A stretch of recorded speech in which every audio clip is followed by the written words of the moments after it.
مولا کائنات جدو اپنے دشمن نو آپ نے زیر کیتا نا تو وہ سینے تے بیٹھے این تلوار لے کے وہ گردن تے رکھن لگے، انہیں نفرت دا اظہار کیتا، انہیں تھوک سوٹ دیتی۔ مولا کائنات دے چہرے تے انہیں تھوک سٹی۔ اج تھوڑی جی گل ہو جائے اساں لال پیلے ہو جاندے ہیں جناب، برداشت دا مادہ ختم ہو جاندہ ہے۔ جو کوئی ہیک مارے تے اساں تے وہ گردن لان واسطے تیار ہو جاندے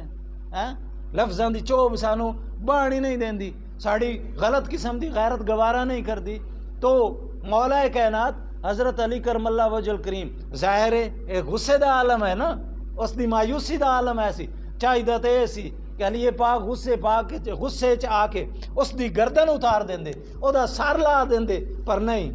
آپ نے تلوار بھی ساڑ دیتی تے او دے سینے تو بھی لے آئے، تلوار بھی سٹی سینے تو بھی لے۔ بڑا حیران ہویا یہودی، بڑا حیران ہویا، انہیں کہا کہ یاد رکھ کی گل ہے، کیڑی وجہ ہے؟ اے تو وہ موقع ہے کہ میرے تساں گردن تے تلوار رکھ چھڈی ہے اور میں تے تانوں غصہ دلانے دا ایک عمل کیتا ہے۔ فرمایا ساڑا جیونا بھی رب دی رضا دی خاطر ہے، ساڑا مرنا بھی رب دی رضا دی خاطر۔ وما تشاءون الا ان یشاء اللہ، ہم جو کام کرتے ہیں اللہ کی رضا کے لیے کرتے ہیں، جو اللہ چاہتا ہے ہم کرتے ہیں۔ اگر اس حالت میں تجھے میں قتل کر دیتا تو وہ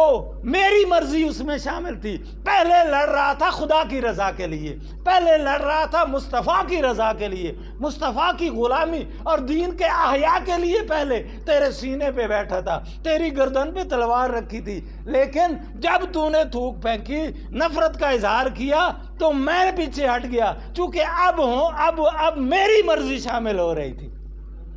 تو دوستوں بزرگوں، ساڑا بگاڑ کیوں ہے؟ ساڑی مرضی شامل ہے، رب دی مرضی شامل نہیں، ساڑی مرضی شامل ہے، حضور دی مرضی شامل نہیں۔ حضرت امام اعظم ابو حنیفہ کو ایک شخص نے برا کہا نا، تو ساتھ ساتھ لوگ جا رہے ہیں، شاگرد بھی جا رہے ہیں، ساتھی بھی جا رہے ہیں، تو انہوں نے کوشش کی اسے پکڑنے کی، کوشش کی اسے زیر کرنے کی، کوشش کی اسے، آپ نے انہیں ہٹا دیا۔ آپ نے فرمایا نہ اسے کچھ نہ کہو، اگر تم لوگ اتنے لوگ میری تعریف کرنے والے ہو، اگر ایک نے بد تعریفی کر دی ہے تو کوئی بات نہیں، کوئی بات نہیں ہے۔ اساں تو تھوڑی جہی ساڑا تھوڑا جہا کوئی ہوے مخالف تے اساں تے آنے او دی گردن لا دے بھی ہے، انہوں جیون دا حق نہ دے ہی ہے۔ ساڑے تے اتنا غصہ اور اتنا ساڑا حالے کوڑے ہو کے بھی، کوڑا بھی جھوٹا ہوگا، حالہ کوڑا ہو سی ثابت بھی ہوئے گا، لیکن اس تو وڈا سچا سانو کوئی نہیں، اور اساں پیچھو ڈفلی بجانا لے شروع ہو جانے ہیں۔ یہ بات نہیں ہے کہ سچ کا منہ بند کر دو، سچ کا گلا گھونٹ دو۔ آپ نے فرمایا اے نہ ویکھو کہ اس میری تعریف یا اس میں گال کڈی بیڑا آ کے، اے ویکھو تعریفاں کرن والے بھی تے ہیں نا، اے ویکھو کہ تعریفاں کرن والے۔ اور آپ نے اسے بلایا اور آپ نے فرمایا کہ دیکھ، تو نے مجھے رانج دیا ہے، دکھ دیا ہے، جو بات تو نے کی ہے وہ مجھ میں نہیں ہے، تو نے عیب جوئی کی، مجھ میں عیب نکالا، لیکن میں ناراض نہیں ہوں۔ اگر قیامت کے دن رب نے مجھے موقع دیا اور رب کی رضا حاصل ہوئی اور تجھے اگر جہنم سے جنت لے جانا پڑا، پہلے تجھے جنت میں لے جاؤں گا پھر خود جاؤں گا۔ یہ ہے ہمارے اکابری، یہ ہے ہمارے لوگ۔ تو ہمیں برداشت کا مادہ ہے ہمارے یہاں، یہ کس قسم کی غیرت، یہ کس قسم کے الفاظ ہیں کہ ہم خود ہی مفتی بن جائیں، خود ہی عالم بن جائیں اور خود ہی ہم فیصلے کریں کہ ایک ایسے لیڈر کو ہم ختم کرنا چاہیں کہ جس نے اقوام متحدہ میں حضور کا نام لیا، اس لیڈر کو ختم کرنا چاہیں کہ جو ہر وقت جس کی ہر تقریر میں مدینہ مدینہ مدینہ ہوتا ہے، اس لیڈر کو ختم کرنا چاہیں کہ جس کی بیک پہ پیر سیال کی شفقت ہے، اس لیڈر کو ختم کرنا چاہیں کہ جس نے قرآن کو لازم قرار دیا۔ اور قرآن اب ہم جب سکولوں میں جاتے ہیں تو پہلا گھنٹہ ہمیں بچوں کو قرآن پڑھانا پڑتا ہے، ہم قرآن پڑھاتے ہیں۔ اس لیڈر کو ہم ختم کریں کہ جس نے محبوب کریم کے ہر نام پہ کتاب میں جب بھی نام آیا تو محمد الرسول اللہ، محمد صلی اللہ علیہ وسلم خاتم النبیین صلی اللہ علیہ وآلہ اصحابہ اجمعین پورا درود لکھوایا،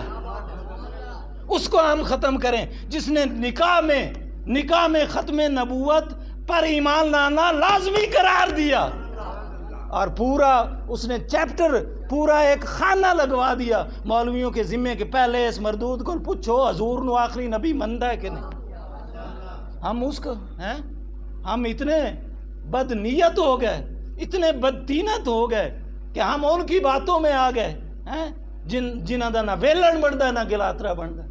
اور ہم اس کو جس نے 3 سالوں میں ہمیں سبق سکھا دیا کہ لوگوں یہ وطن ہم نے لوٹنے کے لیے حاصل نہیں کیا تھا، یہ وطن ہم نے بلڈنگیں بنانے کے لیے حاصل نہیں کیا تھا، یہ وطن ہم نے مظلوم پہ ظلم کرنے کے لیے حاصل نہیں کیا تھا، اس وطن کی بنیاد تھی پاکستان کا مطلب کیا، لا الہ الا اللہ، جس کی بنیاد میں لا الہ الا اللہ۔ جو وطن 27 رمضان کو بناؤ، نزول قرآن کی رات جو اللہ کریم نے ہمیں نعمت دی ہو، تو ایسے لیڈر کو ختم کرنا، ایسے رہنما کو ختم کرنا، ایسے لیڈر کو پہلے بھی ختم کیا گیا ہے بولنے والوں کو، آج بھی اگر تم یزید نے کوشش کی اور اپنی پوری فورس لگا دی، امام عالی مقام کو اس نے ختم بھی کر دیا، بظاہر ختم کر دیا، پر حسین آج بھی زندہ ہے۔ حسین آج ہمارے سینوں میں زندہ ہے، ہماری زبانوں پہ زندہ ہے، ہمارے تصور میں حسین زندہ ہے، امام عالی مقام بھی زندہ ہے، امام عالی مقام کے نظریات بھی زندہ ہے۔ بندہ مر جائے، موت تو آنی ہے نا، مر جانا ہے، پر کم از کم گیدڑ کی موت تو نہ مرے، جب موت کو گلے لگائے تو مسکرا رہا ہو، جب گولیاں لگی ہوئی ہوں تو مسکرا کے پبلک میں کہہ رہا ہو کہ لوگوں دیکھ لو خون بہ رہا ہے، لیکن میں پھر بھی تمہارے حق کے لیے لڑ رہا ہوں۔ اس لیے ہمیں سچائی اختیار کرنی ہے۔ ہم سب بیٹھ گئے، مولوی بہ گئے تنخواہ مک جاسی، پیر بہ گئے کہ پوجا پاٹ کرن والے چومن چٹن والے ختم ہو جاسے، سارے علماء بیٹھ گئے کہ اب ہم کوئی بات نہیں، بات کریں گے زبان بندی ہو جائے گی، تالے لگ جائیں گے، ظلم ہوگا زیادتی، تو ہم کچھ نہیں کر سکتے، رب سے استدعا تو کر سکتے، نبی کے وسیلے سے دعا تو مانگ سکتے ہیں، مولا کریم جو تیری نگاہ میں، تیرے محبوب کی نگاہ میں اچھا ہے، اسے ہی ہمارا حکمران بنا دے۔ مولا کریم اب ہم ذلیل و رسوا ہو رہے ہیں، اب مظلوم کی مدد کرنے والا کوئی نہیں، بہن بیٹی کا خیال رکھنے والا کوئی نہیں، تیری محبوب کی سنتوں کا احیا کرنے والا کوئی نہیں، تیرے گھروں کو آباد کرنے والا کوئی نہیں۔ مولا جسے تو چاہتا ہے اسے ہماری حکمران بنا دے، جسے تو چاہتا ہے اس ملک میں اسے حکمرانی عطا فرما، اور ایسا حکمران عطا فرما جو فاروق اعظم کی سنت کو زندہ کر دے،